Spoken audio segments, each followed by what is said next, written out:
Hello and welcome to the Foxy Bros podcast. I am your host, Niall Fox, aka Foxy, and I am joined by a very interesting man, a very strong man. It is Strongman Phil Nelson. How the hell are you? Hey Foxy, how's it going? I definitely like that you changed from interesting to strong. I wouldn't say I'm interesting, but I can probably still bend steel. So yeah, let's go that way. Yeah, why not? Don't know. So, as with this podcast, it's the podcast where we talk about topics and see where the conversation takes us. So, obviously, the elephant in the room, wrestling. How did you get started in wrestling? Oh man, for years it was just that thing for me. Like I remember being like 4 and being on my grandparents' house, and my uncle showed me videos of like old WrestleManias and SummerSlam Survivor Series, and just watching like the first feud I remember watching that made me want to get into wrestling was the Hart Foundation and the Bulldogs. It was just my uncle actually looked like Jim the Anvil, which is funny considering I started to look like him then later. So my dad and my mother might need to have a conversation around that. But yeah, like I always loved watching wrestling growing up. It was one of those things I could never get enough of. And I started into MMA for 7 whole years of punching people in the face because I had no option for wrestling where I was growing up. And I was in Dublin at an OTT show, and I remember Sabu getting knocked off the apron, bumped into the wall, apologized to the wall, got back up on the apron, and then looked at the guy he was tagging with and said, "Hey man, why do my ribs hurt?" And I was like, "Man, this is fantastic." And afterwards, I was talking to my buddies there. I was like, "Guys, I could actually do this now. I'm living in Dublin. I can start training. I need to find out how." And so this person will probably get blackballed now from wrestling when they find out that he's the one that told me where to go to get started with my training. But it was actually Justy I was chatting with, and he was telling me like the options for where to train and who were coaches, and he was even saying, and he'll probably deny saying it and regret saying it, was like, "Yeah, you look like a big dude, and we have loads of small dudes here now. We need more big dudes to kick the crap out of them." And yeah, just the following Saturday, I showed up at main stage, and the rest is history, really. Mm. How long were so obviously you start with main stage and obviously just you will neither confirm nor deny actually pointing you in the direction of a school. But how long did it take you before getting your first match? Ooh, I was there roughly 10 months before I had my first match. I started just before Valentine's Day, and it was the start of December was my first match.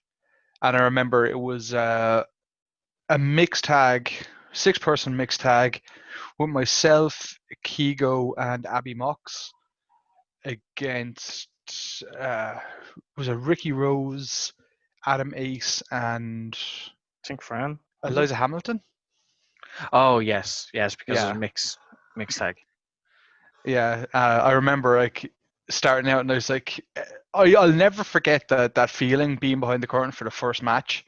It's I'd been in front of big crowds fighting before, and this was just completely different. And it was like, oh, this will be okay. And the second my music hit, I just went, oh bollocks, I'm actually doing this. It's like, Walked what's through the going on? curtain, man. Like I could feel my heart in my throat. It was just beating on overdrive. The adrenaline was flying, and it was just hearing that little riff from a Rammstein song. Mm. It's like, of course, I did the generic when I was a bad guy, and coming up with ideas. Still, I was using Rammstein as my intro music, and it was something that I just loved listening to, and I knew I could walk to. And just once that hit, it just went, oh, adrenaline on overdrive. It's something that Man, gets what you an pumped. experience. Yeah, that's Definitely. it. So Like my phone is going to hop, and let me just actually mute that. that's fine. Nah, It's but one of those busy ass days. obviously with that music, you tend to pick music that that'll get you pumped or get you excited. So therefore, it kind of helps with the nerves, because I think I've said it to you before. It's the fact that nerves is a good thing. It shows that you care. In my opinion, because like if you don't have nerves, then it's just like, yeah, if you have no nerves going out there, it's just like, no, it's too natural for you to go out there. You have to be nervous. Uh, Like it, that's like the nerves are one of the biggest things, like because it is that, like you said, that's what shows you really care about what you're doing. And like I've had shows in front of a couple of hundred people, and I had one show in front of 11 people. I think we've And all gone even through that. the 11 people one was kind of nerves, kind of, man, this is a freezing cold GAA hall. And I still remember like the crowd was so dead, but the nerves was there because you're trying to get some reactions. And most of the time, I think the only reason they'd clap or anything was just because they were freezing cold and they wanted some heat in them. And I was thinking, man, I'm cold in here. How can I get some heat? And I was actually wrestling Scotty Davis, and I decided we'd have a little bit of a chop off. And yeah, in that cold, that was not a good idea, No, especially considering my hand was about the size of his torso at the time. at the Like, time, yeah, yeah. that kid is jacked now, unfortunately. But like, yeah, I remember that chop did not go well. It actually hurt my hand because of the cold, and I was like, yeah, normally I This will don't feel hurt that in the me, hand. more than I'll hurt you, kid. Yeah, that's what I was telling myself. No, it turns out it hurt both of us just as much. But like, yeah, man, the nerves in it. Like, I'll never forget my OTT debut. Um, I only found out like a day or two before that I was on that show, and well, there was two debuts really because well, You've gone through a couple of gimmicks in it, I yeah. have to say. So So the Will Batson gimmick was that was me starting out in wrestling and not knowing exactly who my character was. I had an idea, but I didn't know how to put it together. mm. And Will Batson was like a natural fit for me, and you know, I worked that, but it was too generic. It was a creator wrestler number 4 on SmackDown versus Raw 2005. If it was a spice, it'd be flour. That's how bland it was. And I decided that we'd kill him off and put him into witness protection, or whatever happened to Jesus. him. And yeah, like that happened because I was watching American Horror Story Freak Show, and a lot of people love to point out the fact that I'm follically challenged. Like the top of my head is very shiny and reflective. And of course, I'm watching this and I'm seeing the Strongman character, Michael Chiklis, who resembles me but is clean shaven as well. And you know, I'm thinking I'm pretty strong and I can do a lot of these strong things. Like my party piece is I can tear a deck of cards in half. It was not an easy one to learn, but hey, it's fun. And of course, the strong man wearing their cheetah leopard print gear. I was like, damn, I look good in cheetah anyway. So, you know, let's try this out. And I tested out some ideas for my character, just developed it from there. And it's the first time I felt so comfortable being that gimmick. And I just knew straight away, like, yeah, that this is me. This is strongman Phil Nelson. It's the But closest that is like to you as a person than that gimmick. Would that be fair yeah, to say? yeah, like I always have been one of those larger than life characters in myself anyway. Like I tend to be pretty quiet and introverted at times, but when I'm around people, I do have that larger than life persona that I do put on naturally. Just one of those things that just unfortunately was me.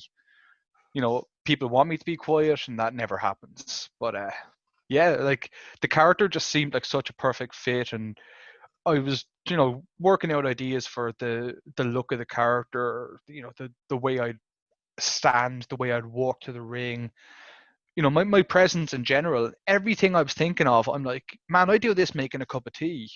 Like this is me. This is perfect for me.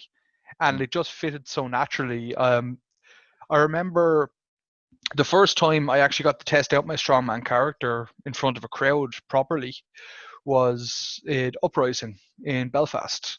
Mm. and I was against MK Ultra, Yep. and I still remember like coming out to the ring, and of course I actually happened to be watching that match recently, and that same dude 4 or 5 times, Martina wants her ring gear back. It's like Yeah. firstly, I can't fit into her ring gear. Secondly, it was mine. But yeah, like that was just fun because when I went out, I was that big powerhouse, and I'm against this guy who was, half my size, and of course taller than me because I'm probably a dwarf with my height. Like, but yeah, like it was just comfortable in there. Like my character movement felt more natural. Like when I was Will Batson, everything felt kind of. I really had to work at what I was doing. Yeah, Whereas whereas Fern, this, like, it actually, like, it felt natural to do. Wherever you were doing felt more natural and yeah, comfortable. Like, you weren't feeling out of place, with what you were doing. yeah, exactly. Like it was just like I could have come in off the street and stood in the ring, and I would have acted the same way. It was perfect for me. Mm. Because, like what I thought, like when I first seen it, then I thought it was great. Like the because you started to, it was great to watch you actually finally like figure it out. Then it's like, all right, I'm thinking about this. What do you think? Like, all right, just tweak that a slight bit, but like, yeah, you're on the right track. Then like when it came to the look wise, like having the single strap singlet, then it looked the part. You had the strongman belt, and you had the right boots and all. That it just, obviously, because like you're fairly big as well in the outfit, it did look natural. It wasn't like it Yeah, was put on. The only downside, as you found out, was your tattoos. Dunno. yeah, But that can always be figured out like at a later date. But it was just great for me to watch you actually figure that out. And yeah. actually Like start to click for you. I remember bouncing ideas off you in the early days, Mm, different ideas, and even like coming up with a move I could make my own. mm. And yeah, I will say CT Flexor. I don't like him for using one of the moves that I really love doing, but he does it really well, so I have to give him props for that. But that slingshot spear through the ropes, I was doing that before him, or at least that's what I will claim and tell everyone. Like, he's around longer, so let my way away. I'll leave it at that. And that'll be that. Like, but yeah, like it was fun because like it was nice to be asked like how, don't know, what do you think about this, and then I can, for me, like, because I was only starting to try my hand at teaching, don't know, at main stage, don't know, in the later part of main stage's lifespan, and I loved it. But like it was great because I found people, because I've found that every instructor always finds two or three people that they really like latch to in order to help them. Then they're their pet projects, so to speak. Like yourself and Jade at the time were two of my fucking projects, as well as Louis at the time. Then and it was just, I'd go out of my way to fucking like make sure it's like, all right, you have something you want to try, let's try it. Then like, okay, then try again, but do this. Then it was great to actually like give feedback and actually see it, try to implement it and see what worked for you. So, Yeah, like I actually remember like when you were the guy down coaching, you always had that extra time for us to try out things that we wanted to kind of see if it worked for us, as mm, opposed to just I think I want to do a power bomb as my move, and the first time you get to try it is on a show. That it's just not does the not right. work. That's not the right scenario to try it. Don't know. It Yeah, should be done and in training. yeah, and like that was the thing. Like when you were taking those classes with us, I remember there was always, so is there a move you want to learn, want to try? And if I went in and said, yeah, I want to do a Canadian destroyer, you would have probably slapped me upside the head and went, no. But it was just like moves that were within the range of what we were capable of, and Yes. it wasn't going to be ludicrously dangerous. Like if I wanted to do a shooting star press to the outside, we knew that wasn't going to happen. No. mainly because I'd show up every high flyer out there. But whatever. But like, Brock no, but Lesnar like, style shooting star.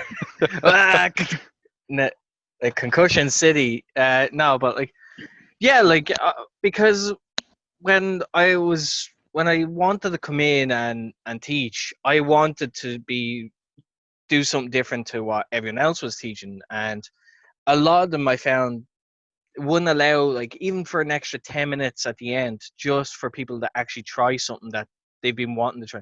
Because like at the end of the day, like, we want to get into wrestling because we want to try the moves first and foremost, but we also want to be a wrestler.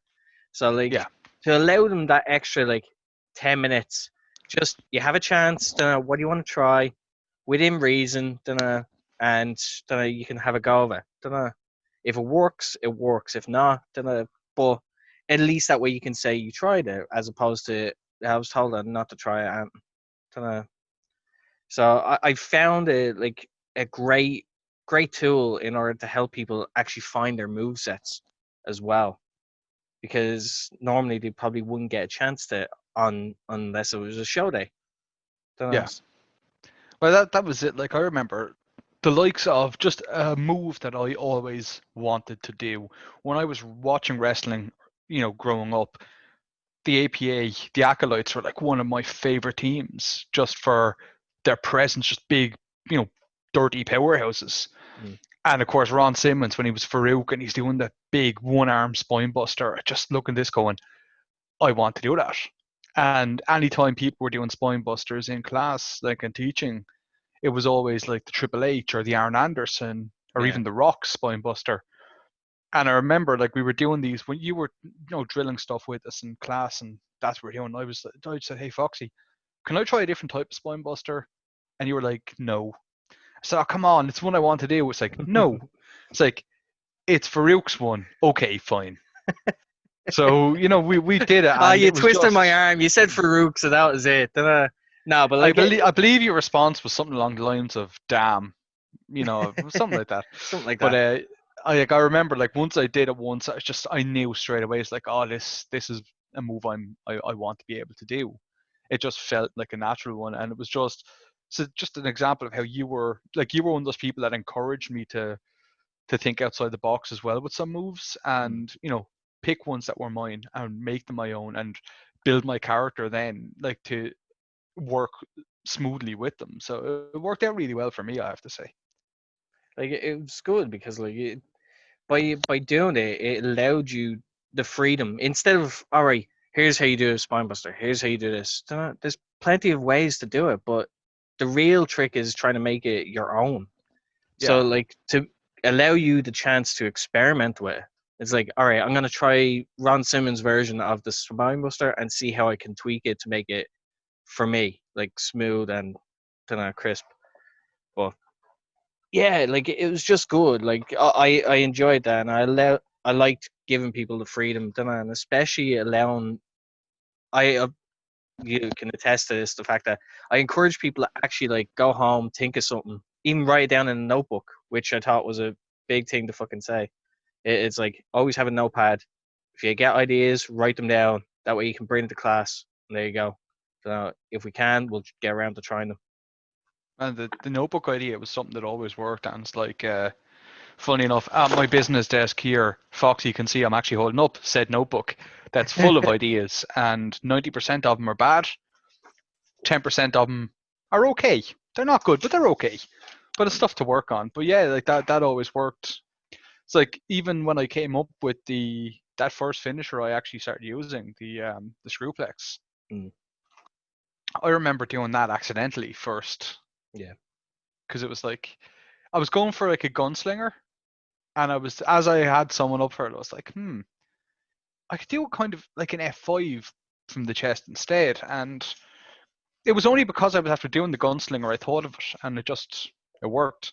And of course, you were the one that came over telling me what did and didn't work with how I was going for it and setting it up, and Mm. it helped me to build a move, and that was one of the more fun parts actually of developing like with characters and everything was learning how to make a move my own as opposed to this is Farouk's spine buster that I do. Yeah, You like know, it you was just didn't having want that people saying variance. that hits an awesome like Arn Anderson spinebuster. Don't know. You Yeah, want someone like he hits a deadly spinebuster. Don't know. You wanted that yeah, reaction. exactly. Like that's what you need. But like obviously like don't know, with the training, don't know, and you finally got a few matches, don't know, like not as many, but like you've also gotten a good few in another promotion like Wrestling.ie where Yeah. where like tell us about that, like like the learning experience for that, going from normal shows to a .ie, which is a different like monster. That's a different ball game altogether, man. Yeah, Like, I remember working main stage, and you know that was what you perceive to be, your standard, I suppose, indie wrestling show. And to build up on, I remember speaking with like the head coach for main stage. I don't feel like dropping too many names, Joe Cabray, but whoever. But he was saying, yeah, like it's a great way to learn not just how to do the in ring stuff, but that gave you your chance to learn how to properly be your character in front of a crowd. And yes. that's one of the hardest parts. Like, I remember my first two or three matches, funnily enough, I had the same referee for all of them, and it happened to be Niall Fox. But same thing he said to me after each of those matches was, you need to speak to the crowd more. You need to, give them that abuse that they deserve because they're all smelly tramps or whatever it was. But that was the thing. Like, that was the hardest part, because at the time I was so invested in getting my character to be my character, and I got to do the things that I Mm, was forgetting to do that. And Wrestling.ie was a perfect opportunity because it was more of a kid friendly show, so you weren't going to be that same level of over the top bravado that you were doing on mm, indie shows. And doing that, and you have to meet what the promoter wants his show to be like in general. And it gave the perfect time, to start learning how to speak to a crowd and how to act. And the simple, you don't want to go out and go yay, or just to say, oh, you're stupid, shut up, and have them boo you for that. You wanted to know how to do it and be more natural. Whereas And like I'll the never. with the .ie, it was basically like the best thing about it, and it can be the worst as well, is the fact that like every show is different. Like you Yeah, have a that's different it. crowd every time. So therefore, like you have to be on the ball and constantly like, all right, what works in this town doesn't work here. Then I need to constantly be on the ball about like what works and what doesn't. But So it's that quite that's easy to learn. that was a big one that I learned the hard way as well, like, of how varying a crowd can be. Because when I started, the only times I had matches was in Dublin, and then when I was wrestling in other areas, there were some cities where they would just boo you for walking out through the curtain. Mm. And then there was other places where you'd probably need to slap their grandmother in the face with a fish before they'd even respond to you. And Yeah. it was quite the difference. And I will never forget one of the times before I really thought about what I was saying, when I was going out to. I remember going out to the ring, and some obnoxious little shit of a kid, he during the first match, he just kept coming right up to the ring, and he was trying to grab at my ankle. And of course, you don't want that, because you could, step Yeah. on his hand or whatever. Or if you're doing a spot coming up and you go to jump in, you could boot him straight in the face. And I remember coming out, I had a second match on that show, and as I came out, he got right up to me and said, "You're fat and ugly." And I remember looking at him going, "Yeah, well, you're adopted. No one likes you." And I Oh, kept walking past, and I oh, remember his oh. mother gave me a look of death as she did that lovely little gesture across the throat. It's like, nope, no, don't say that. I was like, oh, cool. I probably should have keep walking now. And it was like, right, that's a learning moment for me that I will definitely remember forever. Yeah. But Yeah. like, Bit it, much. it it was great though, because it let you learn how to not just be a generic, I'm a bad guy, create a wrestler number five. Mm. It let you really grow on what you were doing and work on all aspects of being a wrestler. Yeah, definitely. Like anyone that's come through, then like I always say, it's like if you can get on .ie shows, like because they're running, don't know, before the current plague, it was they were running constantly throughout the year, then traveling throughout the country. So therefore, like if you could get on as many of them as possible, it's a it's getting you more reps, and b it's such like a learning experience because you can figure out like okay, not just I'm not just getting better as a wrestler, I'm getting better at being able to be a good performer for any crowd, whether it be Yeah, face or heel. yeah, and that was the thing. Like, luckily, because of how I look, funnily enough, I get put as a heel a lot. But there were times when I was a face, and it was a completely different story, and it was a great way to learn, especially like with the fact that those shows aren't recorded. Mm. It was a great learning experience for you, as opposed to, I think when they're being recorded, a lot of people tend to go more to what they're more comfortable with, which sometimes can take away from what you're doing. Yeah. So it was great. And yeah, like when you're saying they were all over the country, I remember one weekend where I did a show in Skibbereen, which is 4 hour drive from Dublin. So I drove down, we did the show, I drove back, and the following weekend I was in Portrush, which is the opposite direction, 4 hours from Dublin. Yep. And it's just, that's part and parcel of it. Like, you have, and when you're traveling the road with wrestling, one of the best parts is having those road trip chats with people. Like, the amount of absolute and utter bullshit people talk at times, but the amount of invaluable knowledge you get at the same time. Mm.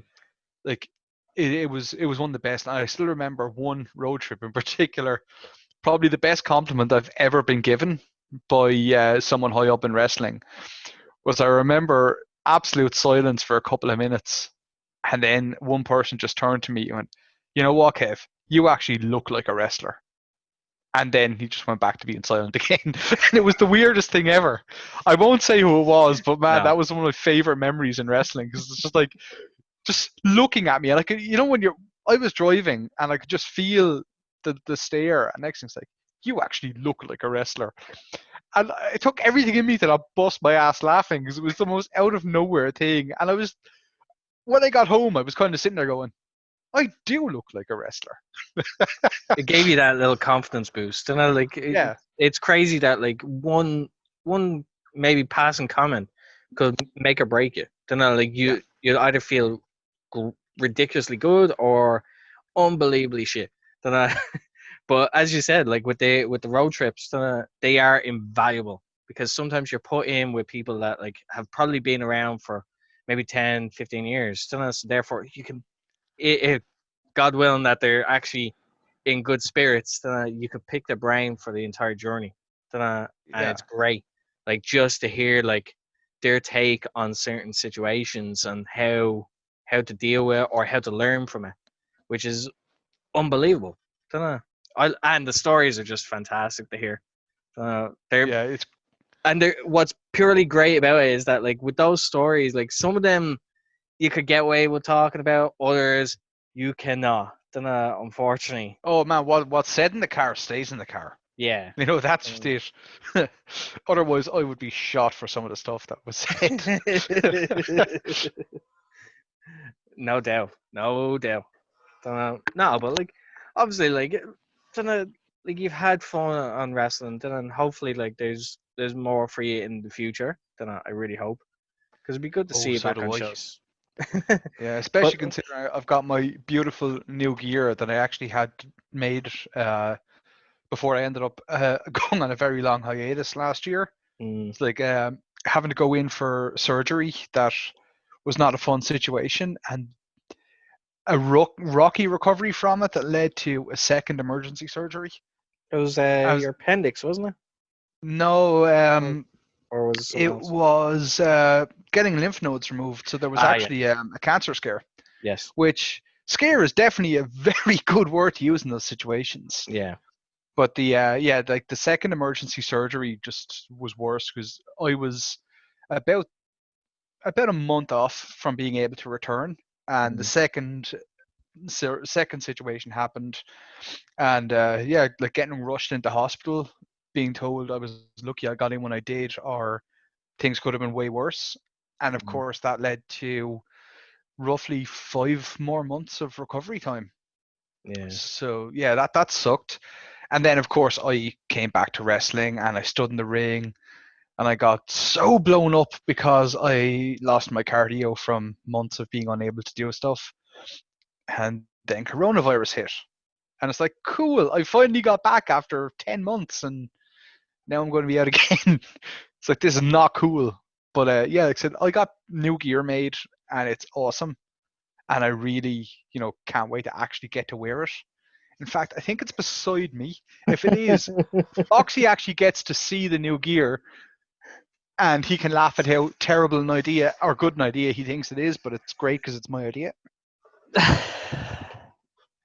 Actually, yes, it's not too bad. I like it. So yeah, like you can see why I really want to get back in the ring and wear that. It suits me. Good color. I, And I that's just I know full well like it's horrible having like a new set of gear and you just sitting there waiting to go and you can't do anything yeah. about And it. I will give a little plug for my gear. Like I go to Vicious for my gear, Mm. and she always has the best gear when it gets me. I just put it on. It's like, yep, this is me. It's perfect. So just She's for me very to good, get a discount very code good. or something for doing that, that would be pretty sweet. But whatever. If only it was that simple. If I only. know, right? Dunno. Like Like ddpyoga.com/Phil Nelson. See, like maybe it'll work. if only plugs were so simple to get the cheap pop like McFoley, but He should no, really start his own like beverage company called Cheap Pops. uh, Like yeah. he'd make a fortune. Well, someone did start like a little company saying cheap pops. So I believe that was Cadet Cola. Man, that stuff was silly. rough. Yeah, that's no, but like obviously, like apart from like wrestling, did I like most of us now in wrestling, which happens to be the way, like we're all fucking nerds. We're Oh, all big fucking nerds. Like we're all either into without comic doubt. books, video games, or like board games and weird stuff, cartoons. It's just yeah. It But feels like like you're just calling me out there with all of those. Like it's just listing out what I have in front of me. Thanks. can you not see my screen right now? Look where No, I assume you're on screen, but like I'm currently reading comics while we're talking, just to be perfectly fair. just to live up to it. No, but like yeah, obviously like we're big nerds, but like for yourself, now I know full well, but like for people that don't know you, what are you mainly into? Uh, Oh, it's a complicated question, really. it's a How loaded how question. That's what it how, is. how PG do I have to be? Like Non-incriminating kind of. yeah, like I'm huge into my comics. Like that goes without saying. And I grew up with Batman. Like Batman was a huge thing for me, and like I have a lot of Batman tattoos. And of course, with those, like there is meaning behind things. And Batman helped me through a lot when I was younger because I have bipolar disorder. So Mm. I was able to relate to characters in Batman, which was odd because of just the way they acted. And each of my tattoos came out of, reading hours upon hours upon hours of Batman comics and my like just knowing this was something that was awesome for me. But then like as time went on and tastes changing, my taste in comics was changing as well. And I started really liking a lot of the more adult themed darker comics. So for prime example, my two favorite comic series of all time are Lucifer and The Boys.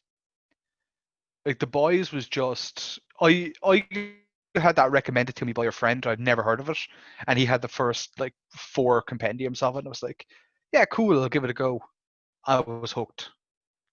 You just It couldn't was put it down. just oh man, I finished the fourth one, and I was like, okay, when is the next one out? He's like, oh, I think that's out in October. I was like, sweet, it's February. It was the worst. It was just waiting. I was like, and Just of course, I remember that came out. There was a small little comic book shop in Waterford at the time, And I was in there first of October. I was going, hey man, as soon as you get this in, let me know because I have to have it. And he was like, yeah, cool. And I was going in every other day just because I happened to walk by there because I lived like 2 minutes away. And not in. And I think we got up to like 25th or 26th of October. And that's when I started going bald, I'm pretty sure, because I was getting so frustrated waiting for this thing to come out. It was like this was the dog's bollocks in comics for me. It was just amazing and finally got it. And an hour later, I was finished, realizing I have another 6 or 7 months for the next one. I was like, this is the worst idea ever.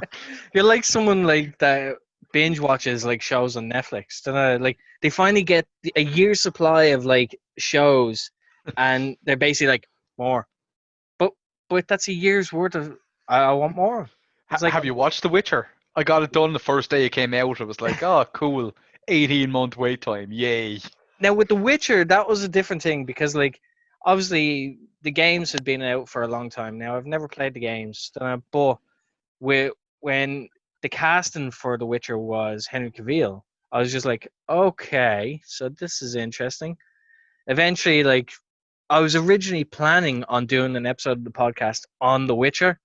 This was a Yeah. while ago, but the people that recommended it to me ducked out. So therefore, like I had watched it, getting prepared, and they didn't want to do it. Then. So I was like, help me! But Name and shame them. They nah, they will be falling foul of a full Nelson at some point. they were It in my happened. first two episodes of the podcast. But like, yeah, no, like I enjoyed it. Like it has its good bits and bad things. What I found with it now, because people might hate it, but I'm not a fan of Game of Thrones. Just not. Then it wasn't for me. Yeah. But with The Witcher, I found that's a perfect gateway getting into that type of show, like a medieval type show with a bit of fantasy and then some special effects, then maybe magic. So I found that that's a good transition. Like if you're trying to get into Game of Thrones but didn't have want to do like 8 seasons of like feature length episodes, the then The Witcher is a good starting point. Dunno. Like it was definitely a good one for that, and especially it was one you could watch without having ever seen played the games or read the Mm. books that it was based on. Like, I remember when it came out, I was watching with my partner, and he had never played a video game of it, which yeah, that's a really bad taste for me, someone that doesn't like games. But yeah, like he loved it, and it was like, of course, I have fantastic insomnia, so I managed to watch the entire thing in one night. And yeah, 18 months to wait for the next one, or 15 months, whatever kind of delay it is. Yeah, things like that. But it was a great show to get into. Like it was, like I said, it's one you could pick up without having ever seen the Witcher games and knowing nothing about them, because they did a great job with it. Which is so And handy about it. yeah, it's like I just can't wait till the next season. Now, like, obviously, like it very enjoyable. Like Henry Cavill was a very good cast, and like it put eyes on it straight away. Which was very smart to do. Yeah, For a show that like nobody would have known. They probably would have gone to it because of Henry Cavill, but like they wouldn't have known anything related to it. So that's why it's a yeah, great show. The way they've done it is it's fantastic for people who haven't either read the books or played the games. So it's a good starting yeah. point. And the fact that he was the big name that they brought in for it, and the rest of them were relatively, low level actors, no name actors really, in comparison. So it was good. They had that one name that could draw people in, and then they didn't even play up on that when it was on, which is the best part. They had a great show out of it, and you know I think the reason it's delayed for the next one is because he's still doing all the side quests just like in the game. No, but like maybe like obviously they brought out like a book that ties into the series based off the don't know obviously spoiler alert, but like the the final wish that he made. Yeah, Like it it's tied into that. But don't know. Like yeah, like obviously, like, but because of it, more eyes have gone onto the games and the books now because like of the show doing well and people enjoying it. So, which is a good thing for a franchise to really kick off again. But Speaking of like, franchise kicking off again and nerds and gaming, I am yeah, playing Final Fantasy VII Remake. oh I told you, I warned you that I was going to mention it. Man, that yeah, game is yeah, amazing. like Like, I remember seeing a meme like years back, and I was like, how you remember Final Fantasy VII looking versus how it actually looked, yeah, and the how you remember it looking is how this remake looks, and it's just savage. Like, I think I put in like 20 hours in a day and a half because it was jeez, just I couldn't put it down. It was like had to keep going, had to keep going, had to keep you're that going. It bit into was it, isn't it? yeah. They've split the game into like sections, haven't they? Like, so it's gonna be multiple games, but they're each section of the original game. I'm not too sure on that. Like, there's some differences in it between like from the original, and it like the gameplay is very different, but like it is pretty savage. Like the layout, it's like you do get to play through more sectors of Midgar, as Mm. opposed to I remember in the first one where you had the fantastic blimp traveling all over the place and desperately trying to find that huge chocobo or that giant cactus boss. So it's kind of it is different like that, but like it's made as such a fantastically playable game, and the story is just continuous. It's Mm. like even if you never played Final Fantasy VII when it first came out, your parents should probably be brought up on charges for neglect. But you know, uh, this was just for someone who never played it. This is an amazing game, and for someone who loved the original, this is an amazing game. Like it was definitely worth the expense to get it on launch. The time, like the time to wait for a remastered edition. Yeah, Like for any gamer, like to get a remastered version of their favorite game is just like it's a godsend, basically. So especially and when it's done so well. yeah, it just gives me hope now because they my favorite some one of my favorite games of all time was Resident Evil 2, Mm. and they did the remake of that, and that was savage as well. And then they did Resident Evil 3 remake, which we shall not talk about because that was abysmal.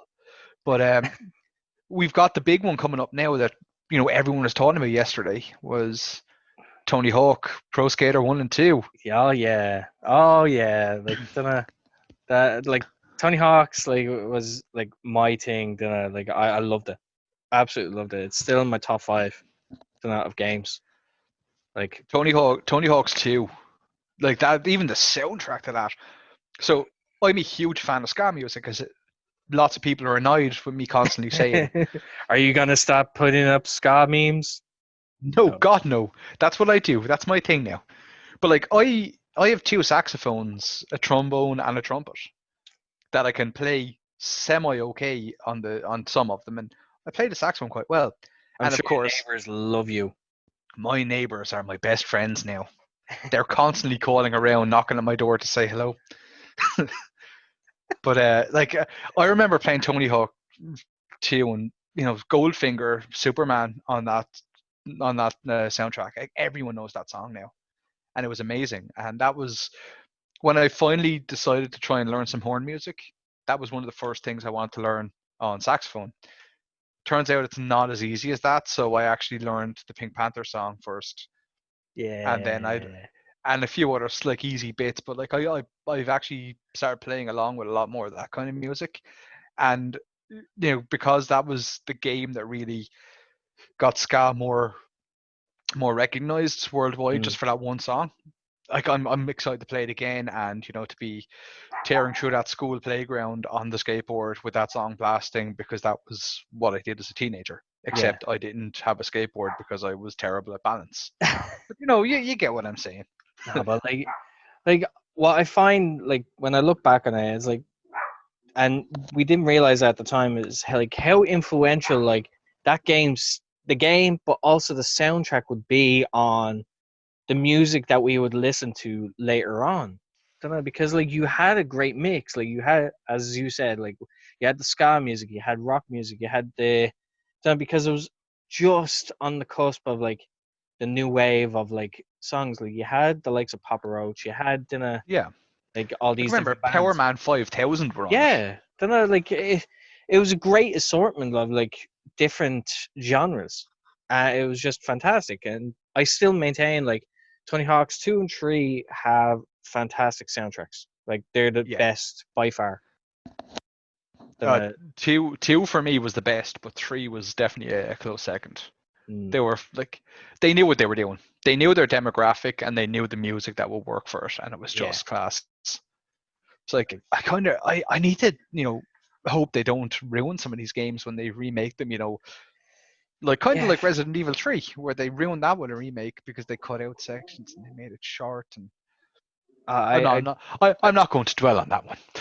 I'd been told like it was short, but like to be honest, like we knew they were gonna make a remake 3, but we didn't think Yeah, it was gonna be the same way they done 2 back in the day, where 2 came out and less than a year later 3 came out. yeah, Whereas like they would repeat that process now with the remakes, which nobody expected that. But yeah, to be honest, like I think it was a case of like, right, let's get this done, then they can shut the fuck up and we can move on. Like, yeah. but yeah, like they're enjoyable. Like I like watching them. I don't play them. I don't play the Resident Evil games. I do enjoy watching them though. Even though it has a very convoluted story, I do actually like it.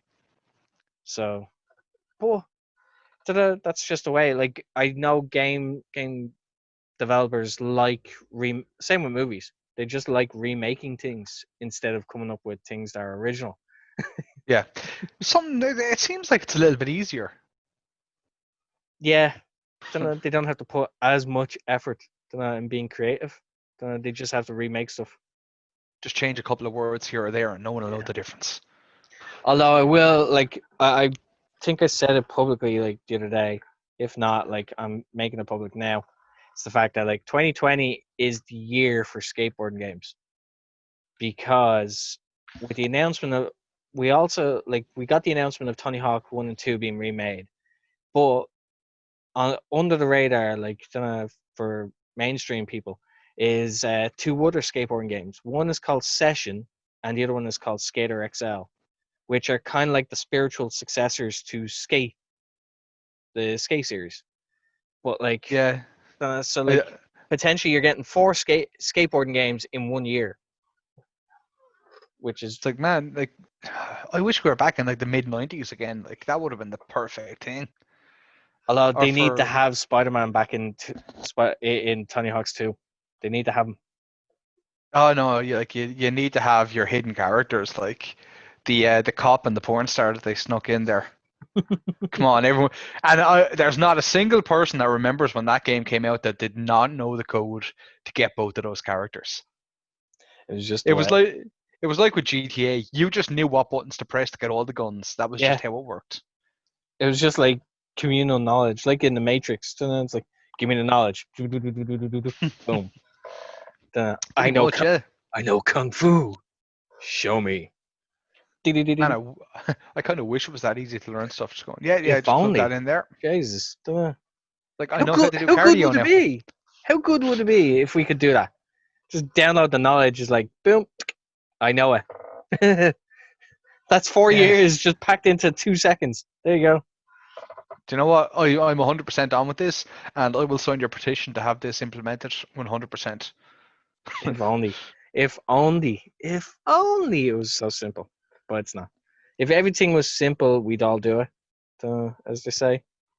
But I it's don't know, man. They say like cardio and running and stuff is simple. I don't do that. no, it's not. No, it's not. It's far from being simple. Do you ever see how miserable people look when they're in the middle of like a marathon? And you're like, what? Well, that's why I drive. Do you ever see how miserable fit people are? Oh yeah, They're all the just like, time. I'm bits. Dunno. I just go to the gym to laugh at them. To be honest, that's what I do 9 times out of 10. No, I just hope that they don't come and laugh at me. Dunno. My fucking flabby stomach only. I I did it once, like one of the ego lifts in the gym where you show off, and I have a pretty damn good squat. And then there was some little scrawny shit of a kid. He was trying to show off the two young ones that were in there. And of course, he's hogging a bench to put his phone on when there was limited benches. And, he's just one of those people I hate seeing in the gym. And, oh, why would I bother with headphones when I can just play music out of my phone?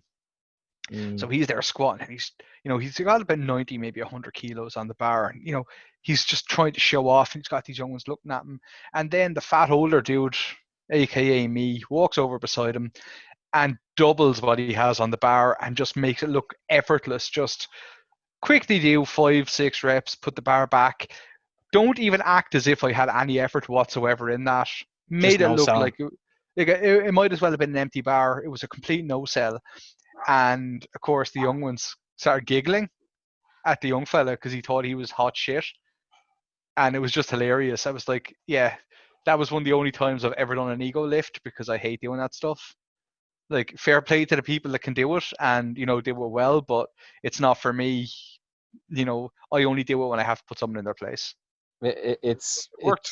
it's scary going into a gym, and especially like if you're new to it, like, or just like you're trying to get yourself back into a routine in a gym, and you just look around and you can see the stereotypes, like the Oh, gym yeah. stereotypes. It's crazy because like you yourself are one of them, by being there, like trying to get in and not knowing what to be doing. When you don't know the routine, like Yeah. you're Oh, just man. looking around and it's like, okay, he's ego lifting. He's the one walking around looking himself in the mirror. She's just like posing with a fucking phone and a camera, like a camera and a mirror. And then you have the class, and then it's just like, yeah. So you have the stereotypes. Oh, man. I remember how I bet off getting labeled into one of those stereotypes, well, for being visible anyway. When I moved to Dublin and I decided I was going to get into wrestling, before that, I had to start losing weight because I had retired out of MMA after destroying my elbow, like, to the point it was so broken I was out for a long time. Mm. And I ended up I was working in a job where I was just sitting down for 11 hours a day and eating junk food and going out in the piss with the lads a lot. And I piled on weight. Like, I was 141 kilos when I moved to Dublin. And I had to get rid of that. And of course, being really, like, really fat, I didn't want to be going to the gym and having that walking in and not knowing what you're doing. So instead, I started going to the gym at about 3:30, 4 in the morning when it was completely and utterly empty, before going into work at 6 a.m. And that was how I did it. I avoided the stereotyping. Although it got to the point where the two cleaners that were in there almost every morning would see me and I'd just get the little nod. I'm like, oh, cool. I'm one of the regulars now. That's when you know you've And made it. It's just like you get the nod from the workers. yeah, well, that's it. Like, once you get the work or nod, like in wrestling, once you get that work or nod, you know you've made Or it. what is it, the little limp fish fucking handshake. It's like, how about you? Like, Oh man, there's one yeah. person does that handshake worse than anyone else in the world, and I won't say the name, but it's like picking up a fistful of wet spaghetti. It's the worst. Once we're Uh, not recording, I'll tell you who that person is, just because I I can don't want take a to guess. offend. I think I can take a guess. I'm pretty sure you know who it is, but Dunno, like, but like, yeah, I'm just, I'm not like, I'm not saying names, but anyone that kind of gets where we're going will know. So oh yeah, people know that handshake. yeah, but no, like obviously, like yeah, as you said with comics, and we transitioned to video games, like so, like obviously, like video games, and music, fucking top 5 video games. Go. Oh, oh no, that's tough. I know. Well, I'm going to go with Final Fantasy VII. These are not in any No, specific no, no, order, no order. Just and 5. it's the original Final Fantasy VII because that was one of my all-time favorites. Resident Evil 2 and 3 were both in there. I'll put them in as one because they Yeah, came so close count them as together. one. Cool Borders 2. I Oh, fucking there's love a that game. shout. I Jesus. love that game. Tony Hawk 2 was the game. And then for a fifth, do you know what? I'm gonna put in Vice City. I loved Vice City. I thought that was one amazing game, and it had V-Rock with the cheesy '80s Mm. music. DJ Laszlo. You know, that was a gem. Uh, like the GTA games when they were on the PS2, like were something else. Like you could see the progression straight away. With each iteration, but Yeah, obviously like San Andreas is considered like the complete package. But obviously most people would prefer Vice City if it had San Andreas's capabilities. yeah, definitely. Like San Andreas was the one that everyone loved, Mm. especially when you went down that wrong street. You got to that house you did not want to get to. No. Like, man, that was a great game. Like And Grove it's Street. it's so tough. Like when someone asks you for your top five on the spot, because there's so many good Yeah. games. Like there's games in there that I'd love to include, but I don't think they'd make the top five. Like just to give you an example, two other games I actually replayed recently and I loved was Manhunt and Bully. Bully was such a good game. I think it was a highly underrated game, and it's one everyone should play. Like it's on Steam, I think now. So Again, another game done by like Rockstar. yep, So they knew what they were doing, man. yeah, like obviously I'd done it before, where I'd said my top five, and it's always like when it happens, like you realize afterwards, like oh I should have picked in this, but like Oh yeah, I done it where it's like right, for long term storytelling was Telltale's The Walking Dead. It amazing just game, amazing game. like fantastic long term storytelling, like 4 games to tell a full story. Yeah, But they were all self contained, thankfully. They just allowed that little speck for continuity to happen. But the Tony Hawk series or just skateboarding games in general, because depending on which one you grew up with or what you played, you'll always tend to love them. For fighting games, it was Tekken. Tekken has always been like which Tekken was your favorite though? so when I'm putting you on the spot. Pick your number. yeah so three was the first one I ever played, and it was the first proper one that was like started implementing like side steps and doing all this properly. So plus it introduced the likes of Jin and Eddie and all that, and Harong. Yeah, oh man, the three was a savage game. The first Uh, one I played was Tekken 1, mm, and that was when I understood what rage quitting was in games. yeah, so Because frustrating. you had to unlock your extra characters, you had to play it through as each of the other characters, and Yes, there were some of them that I was just so terrible. bad at with. Yep. And of course, Hayachi was not an easy battle. No, no. The final battle in that like 1 and 2 had like the hardest like final battles of the early Yeah, generation of consoles. Then I like for PlayStation, because like it just they create distance, but therefore like their moves be overpowered. So therefore like you can't get close enough, and they block everything. yeah. Like it was like when you fought True Ogre in one of the later, was it 5 he was in? True Ogre was number 3. The first you fought Heihachi, then you fought Ogre. That yeah, When you yeah, beat him in the first round, he turned into True Ogre. yeah. But oh no, sorry. Then it was Jim Patchy I'm thinking of. Sorry, Jinpachi was number Jim 5. Patchy was 5. Yeah, where he did that thing where he just shot a fireball out of his Boom. stomach, Yeah. and it was like no matter where you were, that thing was hitting you, and it was like this is not cool. You, Because I'm the kind of moron that plays fighting games on hard, and mm, then gets annoyed at the fact that I can't beat them. yeah. I'm But like yeah, that. so I got to that point as well. It's like with Tekken is the fact that like I'd play it, especially the natural progression mode that they have, where you'll grade up after a while, and yeah, it's just like it'll piss me off after a while because like I can't beat this person. Whereas like with Tekken 7 now, like the way they do it is that you actually downgrade for losing a certain amount of battles, which is incredibly infuriating.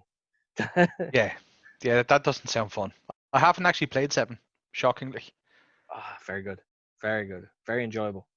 I love it. Like obviously, like that's 3. The Time Crisis series, Oh man, I forgot about Time Crisis. like you can't go wrong with it. Like 1 and 2 are just top notch. Like I remember hassling my parents so much to get me the gun Mm. for the PS1 for Time Crisis. Uh, I love that game. How did I forget about that one? and then that's the thing. It flies under the radar. Because people always associate it with just the arcade, and it's Yeah, like that's fantastic a in the hidden arcade. gem. Yeah. But on console, like that was one of the first like gun games I ever played. I loved it. Always loved it. Like Richard Miller, like fucking mute character that just could take on a whole army by himself. It was great. Yeah. And I'm also going to take a guess, by the way, at your fifth game. It's going to be Parappa the Rapper, because we all know you love that game. although that's an honorable mention, that's a very fucking good game, man. Don't know who doesn't fucking love that fucking demo. Don't know that you would But get. like that was the most I ever saw. I never even saw that game for sale. It was Like just a demo. It was point blank in Parappa the Rapper demos. Everyone had them, and yeah. if you didn't, again, we're calling Child Protective Services on your Uh, parents, because like that's a neglect if you didn't like get them as well. like some of the games, that you'd play as a kid, and like find out that some people haven't played them. It's like Jesus Christ. I Yeah, thought that oh, was like it's crazy. I thought it was mandatory that you had to play that. Don't know. It's like going through like N64 and not playing GoldenEye. It's just it's not the way. Never heard of it. What's GoldenEye? Everyone had to have played that. That was a rite of passage as a gamer. Yeah, like and number one, Sonic the Hedgehog. Don't know. It's Yeah. always been one of my fucking top games. I didn't actually have a Sega. I had a Nintendo. So I actually used to go over to my friend's house who had the Sega just to play Sonic games, and he used to come over to my house just to play Mario games. Nice. That's how it was done back in the day. Yeah, yeah. For all you kids out there who don't realize, you actually had to go to a friend's house and actually play the console. Yep, with the tiny controllers that weren't the most comfortable when you consider them now. Mm, And then, of course, if a game didn't work, how did you fix it? You had to take it out, blow it, and put it back in. yep. That was it. Or a And bit of then it brute worked. force. Bit of brute force. Do you remember the Game Genie on the Nintendo? Did you have one of them? Game Genie, yes. Man, Or remember the the Game big, Shark for the PlayStation? yeah. Jesus. Oh man, no, I'll never forget the Game Genie on the SNES. You actually it wasn't even the SNES. It was the actual Nintendo. Yes. It was this big chunk of plastic you put onto the front of the cartridge, and then you have to kind of bend it into the system to get it to connect. It was like, Yep. man, that was the worst, but it was the best. Like going back, like then I definitely like think back on those old games and just like, yeah, like I love it, but like it's terrible. Then obviously by the standards nowadays, like they're almost like real life. The games now, Yeah, they're getting like there. I was watching actually one of the trailers for, or not the trailers, but the ads they have in now for the PS5 Mm, and the Extreme Engine on that, and man, it is getting to the point where it looks like you're just watching a movie. yeah, it's scary. Then I seen the full trailer for Assassin's Creed, and I mean like, if that's the presentation for a third party game, imagine what the first party games are going to be like. Yeah. Mm, Like, and considering that I started out with Pong, I had an Atari game system. that's I going didn't have a back. Commodore 64. I'm not that old, I had that. I had a but Commodore. Strange but enough, like to start at that and look at where we are now, I know. it's Like like kids cassettes, kids these days are spoiled. like digital downloads, and it's fantastic. Don't know. Like that would have been a godsend back then. And you know, with digital downloads, I have to say I'm still one of those weirdos that has to have a hard copy of my games. I love having a hard copy of them. Only some of them. Only some of them. I just hate this extended period of time of installing a disc to just fucking like, yeah. When I got Arkham Knight, I got that as soon as GameStop opened that morning, the day of launch, because I was getting a collector's edition because I'm one of those people. Because let's go back to comics and Batman and everything. Yeah. But yeah, I got that and I was like, I can't wait to play it. Put the disc in, 6 hour update. Yep. I'm like, this is ridiculous. And of course, I put it on and let it go. And I forgot that the PlayStation has an idle time off of 4 hours set at default. So I Yeah. came back and I had to start it all over again. I was like, this is horseshit. I'm so sick of this. I'm gonna throw this out the window. Like the very first day of having it, and I didn't get to play it. I was like, this is ridiculous. You spent the entire day just trying to install the thing. Fuming over it, boy. Ah, no, but like like you say, like with Batman, like with Arkham Knight, it's like for me, like it took me ages because obviously that came out for Xbox One and then PS4, whereas Yeah, like I I hadn't gotten an Xbox One at the time, so I didn't play that for at least a year after it came out. Which is mad. It wasn't because the consoles were so expensive at the time. I didn't want yeah. to actually like fork out like 500 quid at the time. It's like I waited. I was like, God, for like 200. I was like, yep, I'll take it now. I got my PS4 purely because Arkham Knight was coming out on that. Like I was planning on getting one anyway. And my housemate at the time had a PS4, Mm, and I decided there was no point in me buying one when he had one. yes. But I knew he was planning on moving out soon as well, and I was like, right, I'm going to get one because I got like a Christmas bonus from work. I knew I could afford it if I was smart about it. Yeah. Like, man, that was the worst part of being an adult and budgeting money and stuff. But Yeah. yeah, I was like, Remember right, like remember I can when afford to when get you it could now. just say it and magically it'll appear at certain events of the year? Dunno. Yeah, it was hilarious. Like there was that fat dude in the red suit with the big white beard that used to just Mm, make stuff appear every December 25th. It was crazy. yeah. Nowadays, I want a brand new car. Now I have to buy it myself. This is ridiculous. It's not that simple. It's not like just like, oh yeah, I just have to wait until Christmas and it'll magically appear in my house. There you go. But no, No, we're not that lucky. if only. We Because as we got older, we got more cynical as well, which didn't help. yeah, that's a shame. So, so gullible and naive. No, anyway, but it just went really down all of a sudden. No, but like yeah, like it's keep everything positive. Yay! But Oh yes, especially during these trying times. yes, like the main reason, like, dunno, like I said it to you last night, is like the main reason I'm doing it is for my sanity as well, because I've just been in my house with my family, and as much as I love them, I also don't want to kill them because Yeah, they're driving me up the wall. I'm sick of seeing them. do you know what? I for once I love the fact that I live on my own in the middle of nowhere. Like I have been stuck here since March 16th without another person, and I'm loving it because I don't have the need to kill someone all the time. Oh no, I like miss going to the gym and going for my coffees.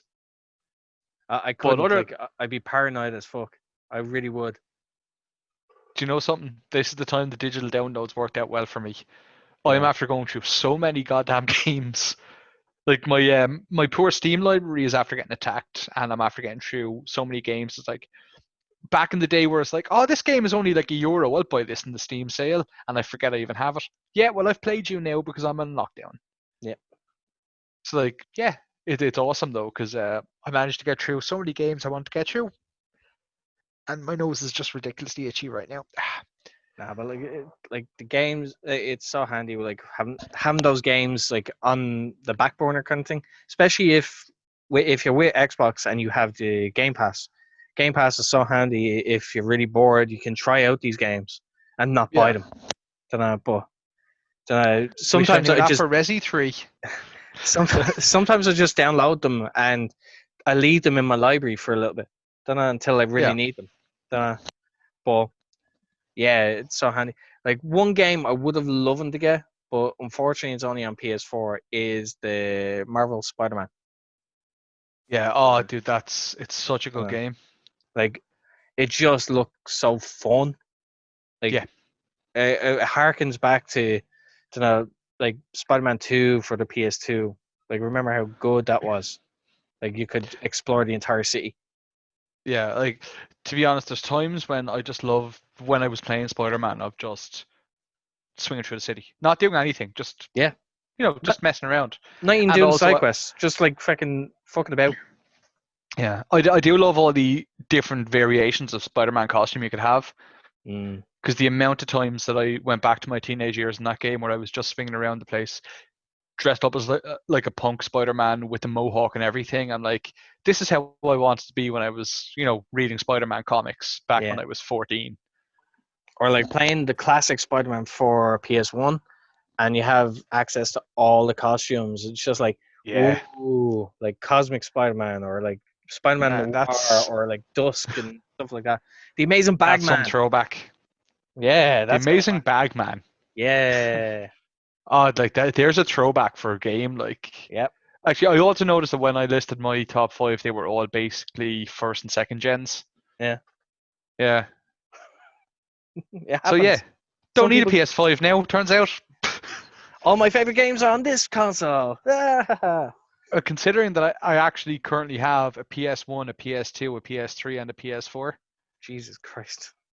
Yeah, just it's purely because like there were some games that I want to play that I couldn't play on other consoles, and I also never like getting rid of my consoles.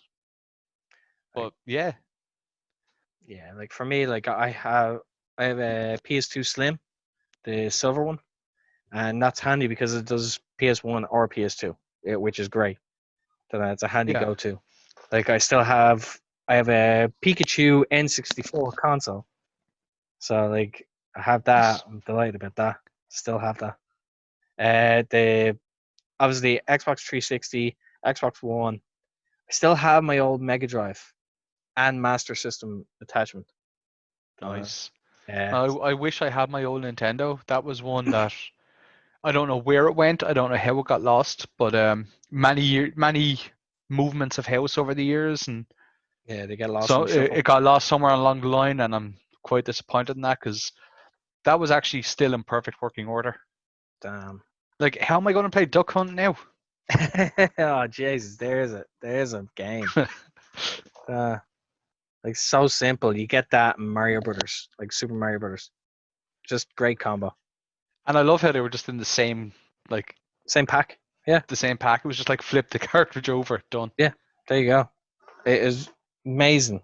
Oh, Oh, the nostalgia is coming through now, Foxy. yeah, it is. Went from Like, how did you become a wrestler to you? Do you remember when you were young and happy? you remember simpler times. No, but like, look, like obviously, like I said, it's for my sanity, but like it was also fun because like, when I do these, it means that I can actually like catch up with people as well and have a bit of a laugh, and talk about stuff we're into. So Yeah, well, that's the thing. And like, considering we both have our complete nerdisms, it always works. yeah, It's like, to be honest, I've just finished rereading Lucifer mm. for I'm going to say the 50th time. No, that's a lie. I'd say maybe 60th. And I'm tempted to reread The Boys again because I got them in a humble bundle recently, so I have them on the iPad. They're just awesome. And now So in do I saying now. that, I also have two bookshelves that are full to the brim of comics.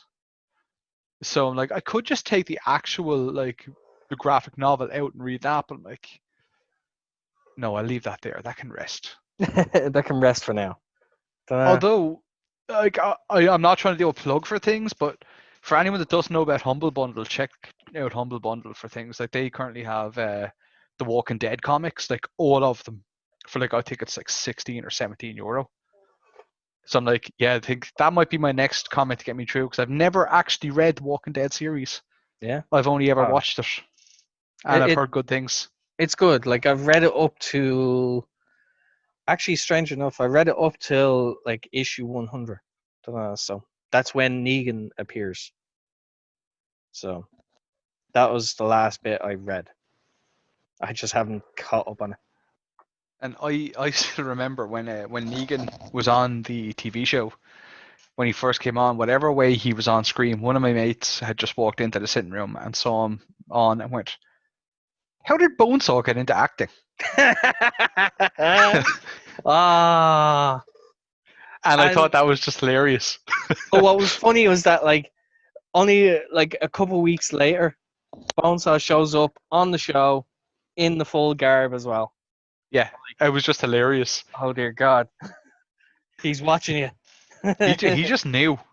Yeah. You know, it was like with me, being a bald wrestler who resembles the size of Bam Bam Bigelow.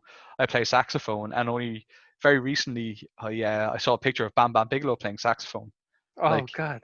it was meant to happen. You need to recreate that photo. That's what you need to do. If only I could get that gear, but I don't want that gear No. or that really fantastic head tattoo. Although I think I know someone who might have that gear. So I think I know someone too, yeah.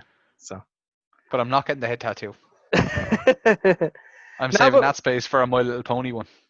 oh But jeez, yeah. I'm not actually. I'm not that desperate for tattoos. I was about to I'm say like bad, but I'm not that bad. you're not a brownie, are you? Dunno. Oh hell no. Thank fuck. I never understood the appeal.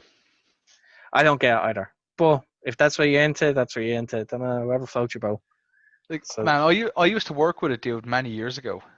Can't even remember his name now, but he had these sand sculpture My Little yes, Ponies, yes. and he was saying like they were costing like 100 plus each, and I'm looking at these things going, what? Okay, That's 100 quid each. Fuck that. for 100 quid, I know I can get a good night out, a very good night out. Ah, yeah, it's strange. Like, dunno. Obviously, as a like, dunno, a nerd and a collector or comic collector, dunno, we know that like we spend fucking stupid amounts of money on probably little trinkets, like to what we consider little trinkets to some people, but like to us, it's like this is. Don't you know? This is like the prototype of the first model of this fucking figure. That appeared in this one episode of like that uh, show from the 90s. Dude, it's crazy, and like there's a friend of mine. He's a nightmare for. He'll send you like 100 pictures of all these random collectible things, and he's like, "Hey, what do you want? Do you want any of these? Do these tickle your fancy?" And it's like, man, I hate you. I hate everything about you right now because I want so many of them, but like Like, I take don't a have the pick. money Is for anything these. interesting you? Don't know. Anything Yeah, pique it's your like interest? if this person ever messages you, block him immediately. That's all I'm saying. I won't say his name just for legal reasons, but yeah. But like it's true. The amount of money that collectors spend on like these little trinkets over the years. Like I have some stuff that's just crazy. So I'm also a huge fan of Disney, and Grumpy being my character, I have a ridiculous collection of Grumpy merch. Like I have 27 Grumpy mugs. I have all of the Grumpy sports jerseys that were out. I've got like Grumpy cutlery, a Grumpy placemat. I have a feckin' little hamster thing that's Grumpy. It's ridiculous. And it's just because that was something, that I collected when I was younger.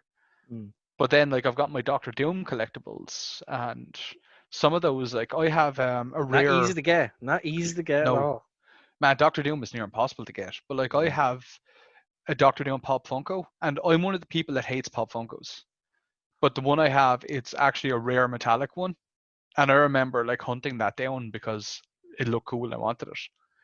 I have a Doctor Doom drawing that was done by a Marvel artist that was actually sourced by that person that keeps sending me a million pictures at a time and hounding me with stuff he knows I want to buy.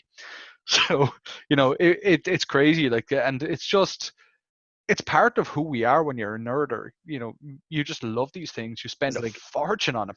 if you really want it, you will get it. Don't know, that kind of thing. It's just no matter how hard you fight the temptation, it's just like no, I need to have this. Don't know, it's just yeah, I need it. It It's like if I ever see a copy of Detective Comics 27, do not look at me like that, Foxy. Do not try and find that. That thing is a couple of grants worth. It's the first ever appearance of Batman. I tried to hunt it down before, and the cheapest I found was like 8 grand. I'm like, this is insane. I yeah, saw like you writing that thing down. I know you wrote that. But like, it's one of those things. Like the people, like the guy that spent was like 3 million or something on Action Comics #1 a while ago, scary, like and I'm scary like, amount of money. that's what a collector does. Mm. It's like they'll sell their first child to get the really rare collectible, which considering I don't have kids means I'll never be able to get the really rare collectible. It's ridiculous. And I'm Like, not getting someone knocked up just to get a really rare collectible because that's the worst way to do it. yes, I was about to say is like, don't do that. Then, like, don't use a kid as an excuse.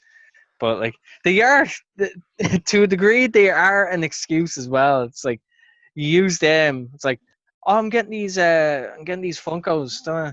I think Ting would like them. Dunno. Realistically, you're actually buying them for yourself, and you're like hiding them away.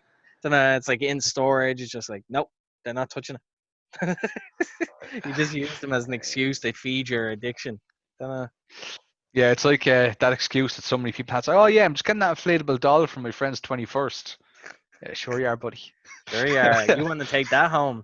Uh, no, Oh but man. yeah, like collections that people have is strange. Like it's crazy. Like then like some people like obviously like they collect comics, they collect figurines, they collect other things. Some people involved in wrestling, like they may collect like title belts or figurines. It's weird how comics and wrestling have a weird mesh where they just cross over so many Yeah. times. Do you know the one where I really see the big crossover is the amount of people that collect autographs. Yeah. The amount of people that collect wrestlers' autographs or they get signed comics, Mm. it's crazy. It seems to be like the thing. It it's one of those strange things that like you don't really realize it. Like for the likes of yourself that was involved in wrestling, then and myself, I'm involved in wrestling. I don't do it. I don't. I Yeah. have one or two there, then but they're like my private stuff. Then like they'll never like see the light of day. Same They're with just your own 8x10s you signed though. what? They're just your own 8x10s that you signed. No, they're not. No, no, they're not. No, but like I have a couple. Then like from friends that I support. And they were nice enough to give me like a signed promo pic, or like I have photographs that will never see the light of day publicly because like some of them are just like they're not in like they're not appropriate for uh not in like the bad sense like that Sure. people Sure. get arrested, but it's just like they're not appropriate for other people. Like they're not for other people's eyes. Yeah, like they're a private picture for you basically. Like they're one that has meaning for you. Yes, I'm trying to it, steer away from the inappropriate one. yeah, it's not like they're not questionable. Yeah. They're just they do mean a lot to me. That's it. Yeah. But other people are the same. They probably have photos like where they meet wrestlers at shows. It's mad. Like some I've seen a few of them that like just have walls covered with the wrestlers they've met. It's mad. Like, I actually found a picture recently.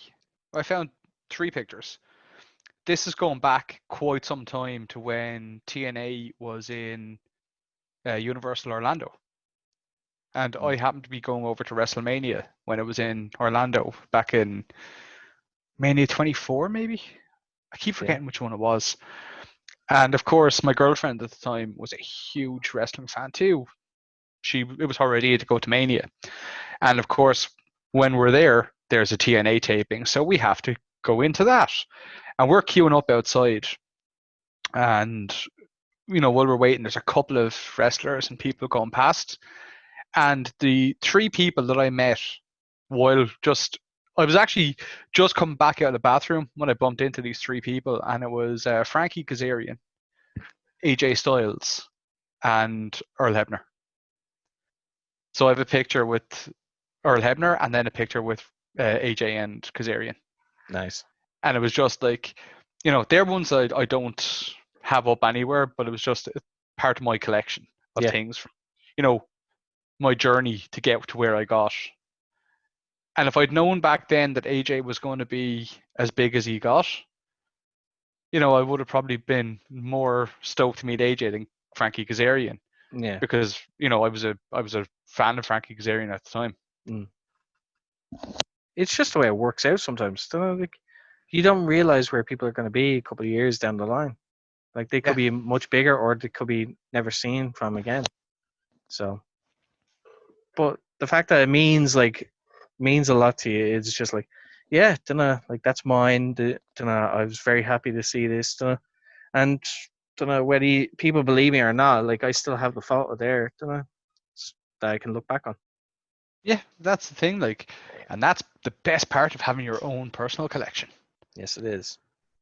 And on that note, we shall bring this podcast to a slow and very unhealthy close. Quick, throw in a couple of ads before you go. For so like obviously like we all just talk about like comics and collectibles. Why not give throw your eyes on the Foxy Bros page on Facebook.